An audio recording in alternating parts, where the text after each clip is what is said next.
Hello, today I'm going to show you how to enable dark mode on YouTube desktop. Let's start. First, open your web browser. Here you need to go to your YouTube.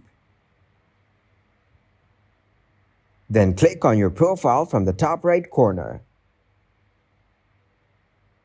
Click on Appearance.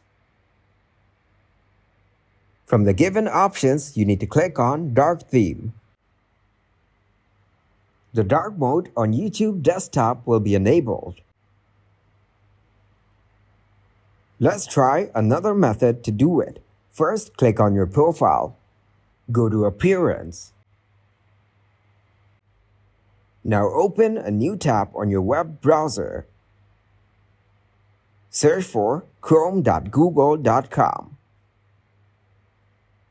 In the search bar, search for dark mode for YouTube. By adding any of these Chrome extensions, you'll be able to enable dark mode on YouTube desktop. Click on any of them and then click on Add to Chrome. Your selected extension will be added. Give this video a huge like and subscribe to get more helpful videos like this. At Explain Me How, we're solving new problems every day.